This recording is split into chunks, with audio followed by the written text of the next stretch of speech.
Okay. Am I audible? My screen's visible. Everything's good? Yes. Yes. Okay. I will get started. I'll shorten my introduction because we're running a bit late.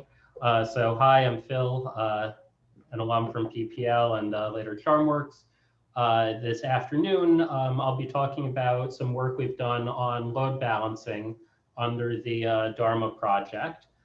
Both infrastructure inside VT and some of our related tools, and some algorithmic and theoretical work that we've done as a result of what we've seen in applications.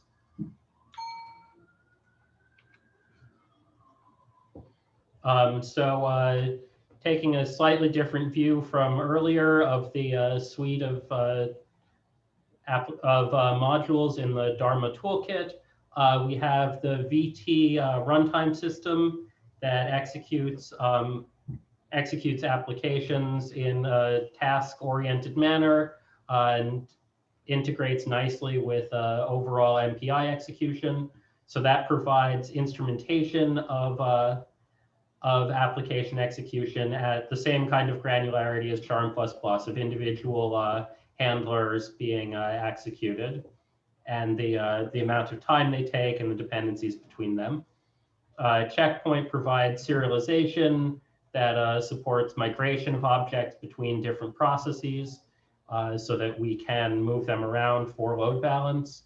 And then the load balancing analysis framework is our simulator that may be an answer to the request that Lercio made in his presentation earlier today for some amount of standardization of data formats and simulation platforms for load balancing work. In VT, or in the Dharma realm, we're not just working on improving load balance for any one application or as just an abstraction independent of applications. Instead, we're kind of looking at improving the overall load balancing research and development lifecycle. So the applications written in VT and running on it run with designated phases and what we call subphases. So we could think of those phases as essentially time steps of an application, whatever broad outer loop that the application repeats. So VT is able to export its load balancing statistics database into files that contain the list of objects, their workloads, phase by phase, their communication graph, and the mapping of those objects to processes in the run that was recorded. The load balancing analysis framework then is a companion tool that can read in those statistics files, and it contains implementations of various load balancing strategies, including those implemented in VT itself, and it can simulate the application of any of those strategies to the data given to it. It can also be used to implement new strategies, or to tweak strategies, or to do parameter exploration of different settings and configurations for the strategies. So if you had something like an imbalance threshold that you're targeting, or that you use to decide what is overloaded or underloaded, you can try many different values of that in the analysis framework without having to actually use big parallel resources to get an approximate result of how well that'll work. So the LBAF can run those various strategies, produce new mappings, estimate what performance those mappings would provide, and it can then output those mappings to a corresponding set of files that actually are the same format as the statistics. And then the Vt runtime has a special load balancing strategy that, instead of looking at the instrumented loads it stored, looks at a set of files that it can read back in from the analysis framework to apply the mapping that the analysis framework specified. And then you can run with that mapping to measure the actual performance.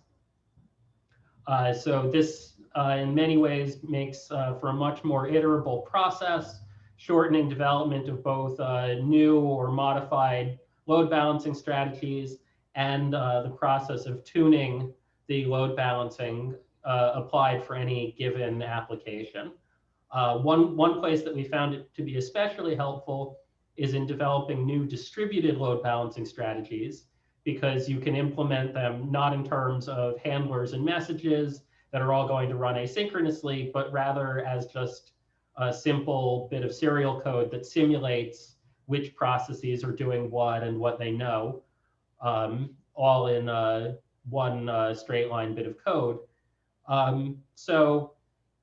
This kind of has echoes of Big Sim, which was the full tracing execution simulator for Charm++. But we're working in a much more simplified environment where we're not capturing task dependencies. We're just kind of capturing what general synchronization interval various tasks ran in and accounting load accordingly.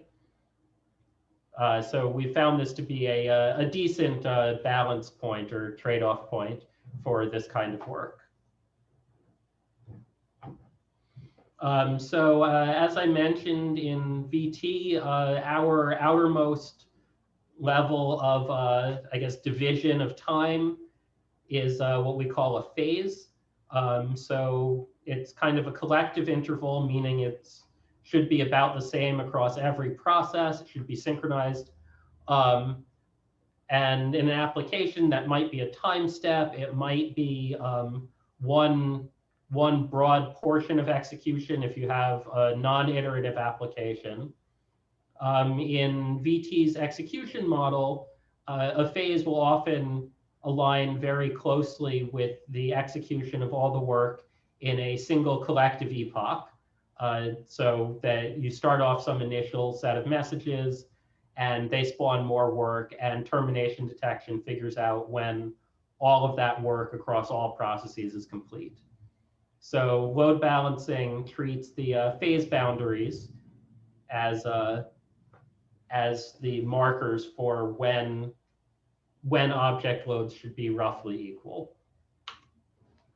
So building on that, the infrastructure in VT is growing a general interface for phase management. And we're not here yet, but we expect to have this implemented in the next couple weeks, actually, is that there are lots of things in parallel applications that naturally might change on phase boundaries. So load balancing, you might want to run a strategy and migrate objects. You might want to output statistic files separately from whether or not you ran a strategy at that step. Tracing can be enabled or disabled at particular steps on some ranks or all ranks. Similarly, trace files could be flushed at particular phase intervals. We can track memory usage. We've got a recently merged very broad diagnostic framework in VT for tracking system-level performance counters of things like message counts, message sizes, handler durations, and a broad range of other activity metrics inside the runtime system that applications can add their own diagnostic values as well. You might want a checkpoint on phase boundaries, and termination detection. We can also apply certain debugging checks at those points that say there isn't a set of epochs that are sitting open and unfinished across phase boundaries.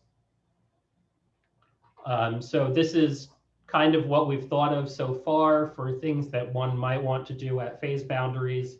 We expect that more will emerge over time, but these are all the kinds of things that applications often say, you know, if step mod 7 equals 0, then do something special. We want to provide a coherent, consistent abstraction in the runtime to support that. So as I alluded to earlier, in VT, with applications that we're working with right now, we find that phases sometimes have internal structure of synchronization that affects how the timing of work should be load balanced. And so we call those subphases. And if you consider the set of subphases in a phase, that ends up creating a vector representation of the workload for each object, rather than each object just having a scalar value of the total time it took during an entire phase. So we've also explored ideas of further structuring within the load instrumentation space to capture other things. If you have kind of a multi-physics or multi-component application, you kind of need to consider phases or subphases potentially separately per component.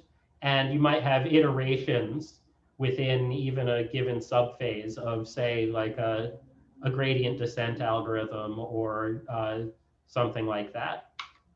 So just to give some illustration here, this is a projections trace from the Empire application, colored by entry method here.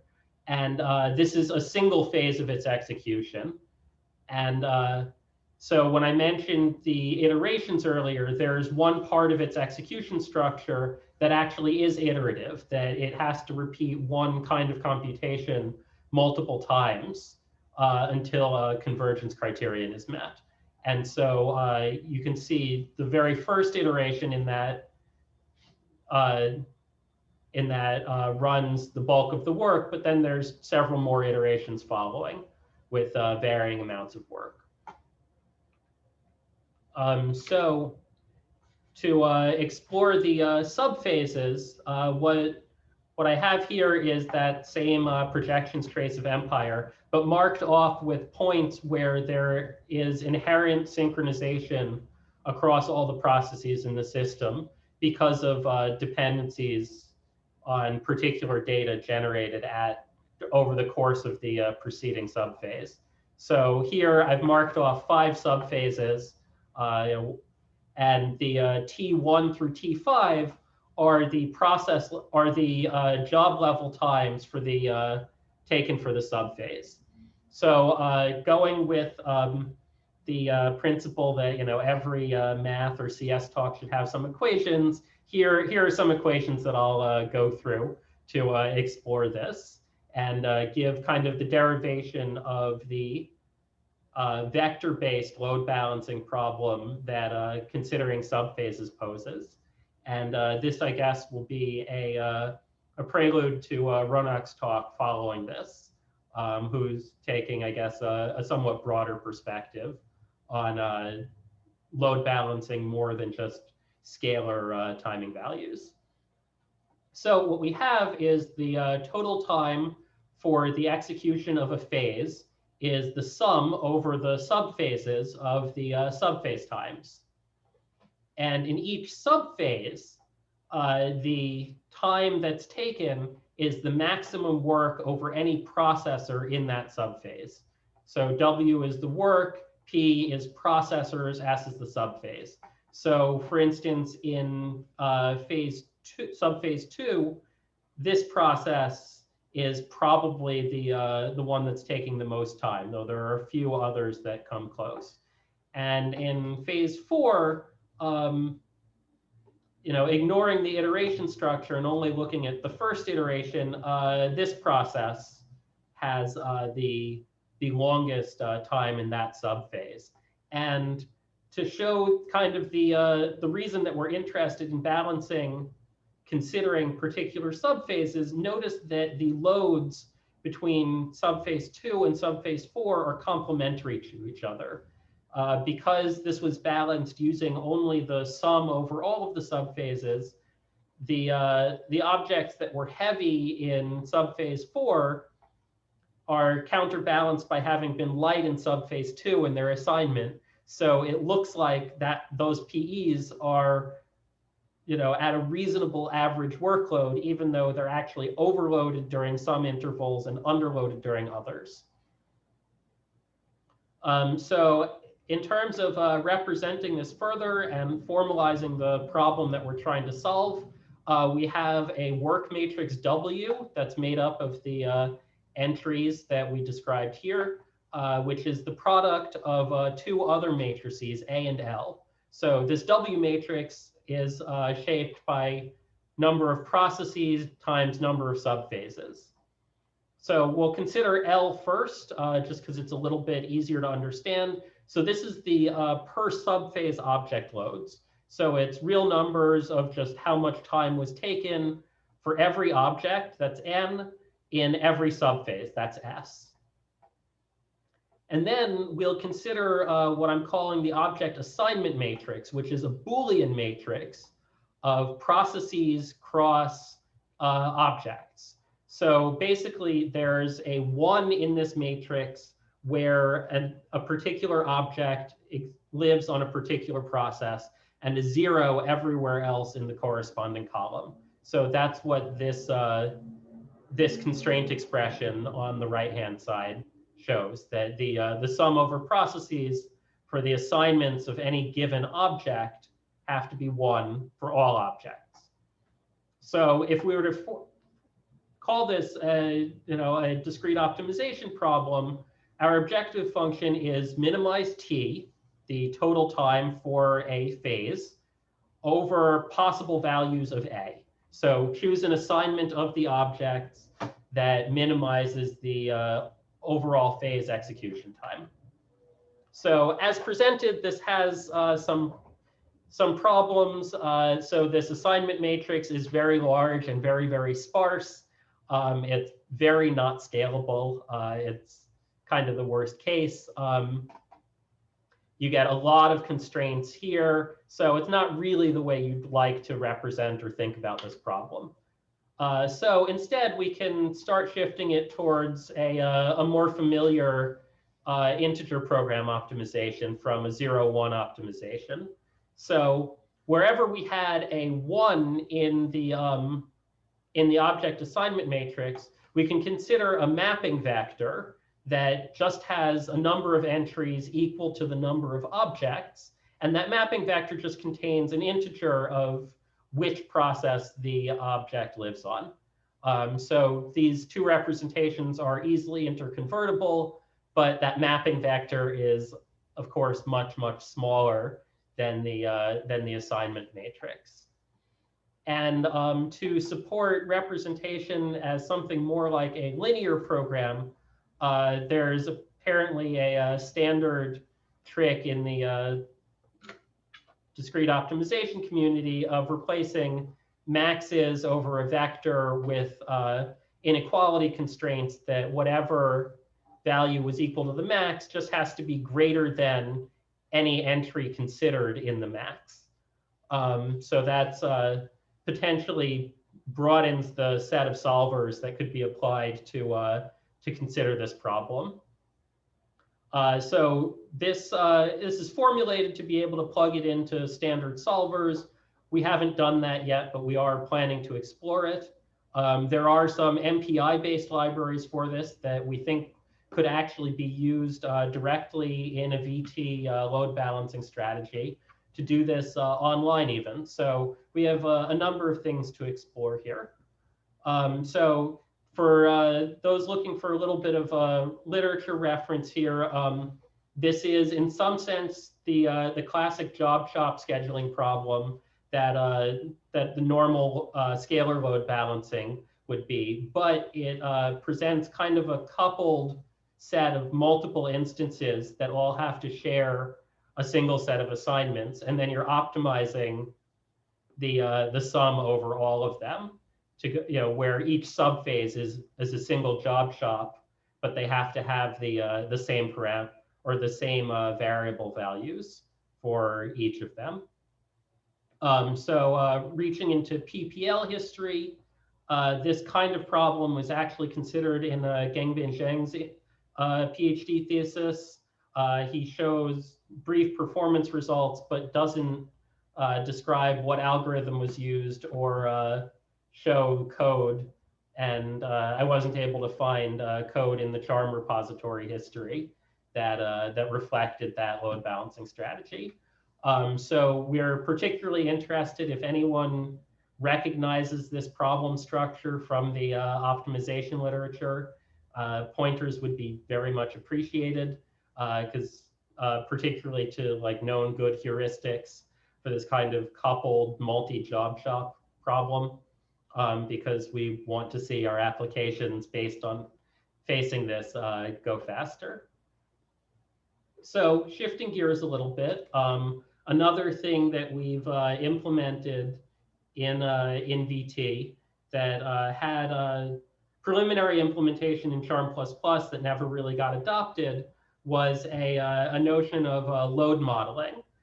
So in Charm++, there's the stated principle of persistence, but that's kind of taken to mean implicitly that the loads in a phase immediately preceding the invocation of load balancing should be used as the predictor for the loads in one or many upcoming phases.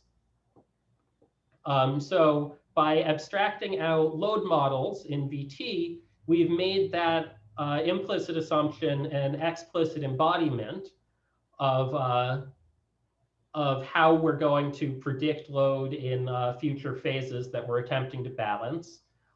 So it's essentially defining the interface going from instrumented data about object workloads from previous phases and subphases and producing predictions. So this offers the possibility of different configurations. You can do noise filtering at this level. You can track linear trends.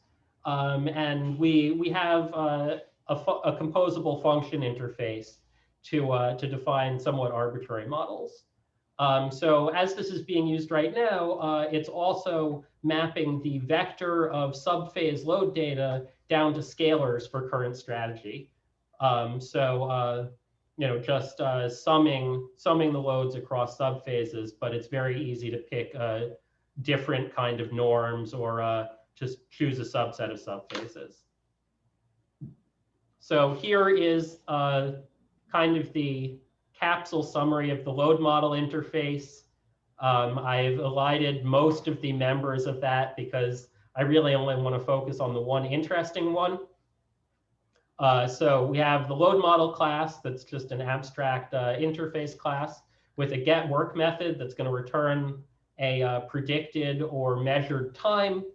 It takes an identifier of an object that's being queried, and it takes a phase offset argument saying when the query should apply to.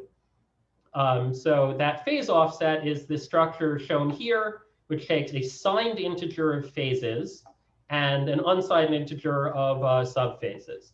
So the phase argument can represent both past and future. So if a query is looking into the past data, then it would pass a negative number as the value of phases.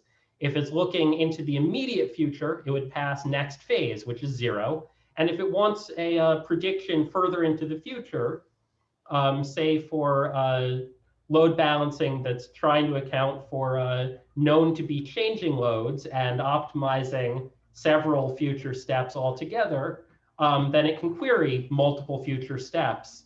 And if you have a prediction that is going to change over time, then that can give you more accurate results. So here's the enumeration of functions that we have available to compose right now. So there's the raw data that actually knows how to access the load balancing database, statistics database from Vt. There's a norm function that runs over subphases, and you can specify what power you want it to use. You can select subsets of subphases. You could double up some of them to weight some of them more. You can do various things like that. Can add some imputed amount of work for every message that gets sent as an overhead. You can apply different models per collection, so per char array, essentially. And then we have our predictors, which can be composed on top of those. So naive persistence is a predictor that just says, take a look at the most recent past phase and return that as the prediction for all future phases. And that is used as part of our default model, which matches the implicit model in Charm++, that you take one norm over all of the subphases from the instrumented data and predict the future load as the load from the most recent past step. Other predictors that we have here are a persistence-based model of the median of the last n steps. So this is something that we hypothesize could be useful for filtering out noise. If you have objects with mostly stable loads, but a noisy system, this should tend to give you a more accurate predictor of what workload the object itself represents than the single most recent phase, which might have noise creating outlier values. We also have a linear model that creates a linear regression over the loads observed in the past k phases, and then can predict out into the future, more than one step based on that same linear trend. And finally, we have a multi-phases model that can sum the values across n future phases to account for the desire to load balance with a predicted changing load over, say, the next 10 phases rather than just one. So we've got a variety of load balancing strategies implemented in Vt right now. We have a rotate LB that should be familiar to Charm++ users as well for debugging some kinds of serialization failure, just migrates everything.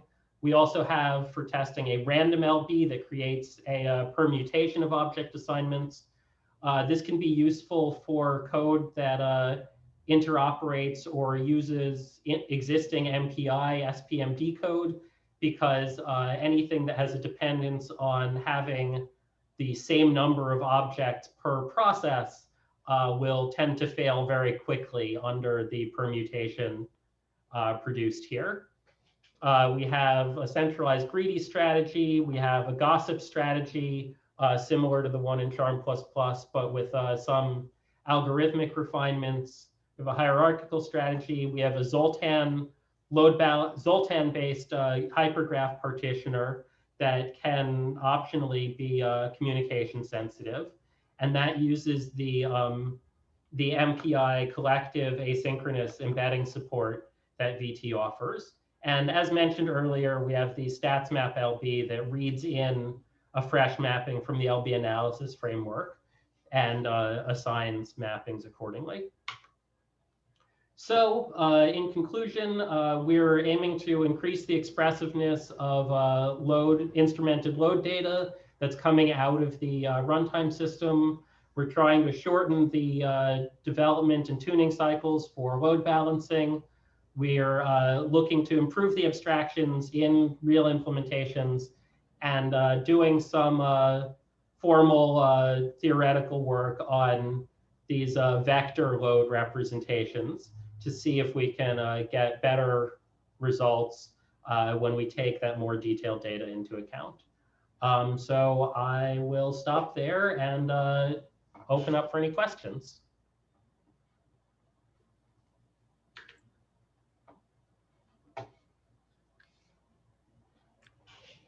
Kavita, can I ask a short question? Yeah. So not question, actually answer. Sorry. Gangbin was here yesterday. I don't know if he's here today. And Filippo, I just saw in the pictures when you went missing. So the two of them have, but the strategy, if I remember right, for Gangbin that you were asking, was a heuristic strategy, which used heaps for both. Well, anyway, for measuring both phases, trying to make sure they don't exceed either one in some average. But I think, I'm not sure, but it was a heuristic greedy-ish strategy. And the prediction for future is a feature that I think Filippo had done once. I mean, but it didn't come to that much, but it was an interpol. And then Harshita used it as a meta balancer for interpolating towards the future to decide when to do load balancing. Yeah, so meta balancer did a future-oriented prediction at the process level. This is the object level predictions. And yeah, the object level load modeling that Filippo did, I found that in the Charm code before I started implementing this. I just didn't see anything that ever called it. Right. I think this is excellent. And I think we should figure out a way in which both VT and Charm and other such systems benefit. So we have already talked about it before, but for everyone's information, we should so for everyone's awareness, the load model interface that I implemented in VT is actually structured in a way that it is completely independent of any of the rest of the VT code. So anyone can easily enough write classes that implement this interface or that consume this interface in Charm or in HPX or whatever other runtime system. Can you unmute Gangbin? Someone? Yes, I'm here. Oh, hi, Gangbin. Hi. Yeah. Yeah, I heard my name. So, I believe the code is in a separate branch, but that was like 15 years ago. Right. Yeah. The reason we didn't merge it was because the changes was a little bit intrusive because of the multiple phases, and then the database has to be heavily modified into, you know, it's like a vector, like I said, it's like a vector database, and because it's like an array of phases. Yeah, we found that the memory footprint, if we're not careful in Empire, does start to become problematic. So Right. yeah. Yeah, so I guess that was the reason we didn't merge it. But it was tested with, I forgot the LeanMD or even I forgot the NAMD, but I think it was LeanMD, if I'm remembering. Right. That section of the thesis. Yeah, the thesis has some data, but the question was mainly the code. Okay, good enough. Thanks. Any other questions? I've got a couple of questions.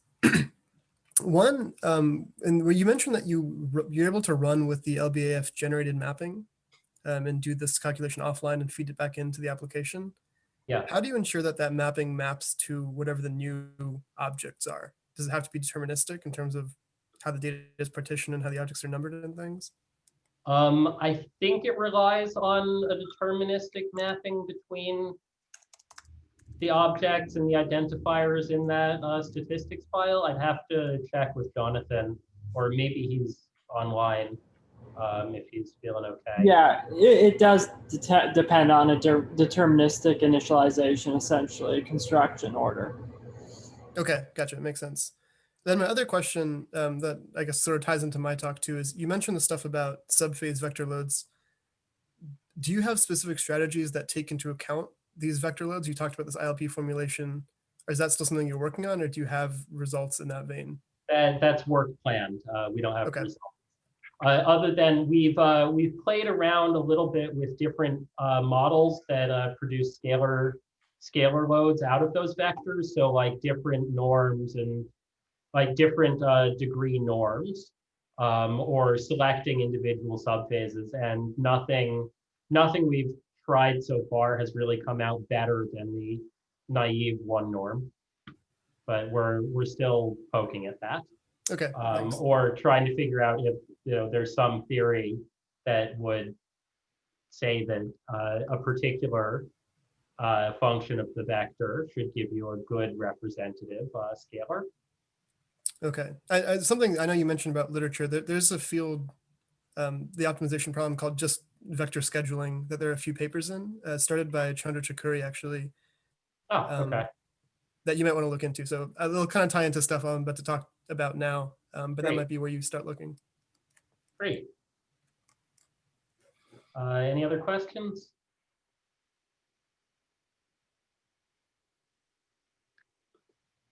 Okay, I guess I will turn it over then. Thank you.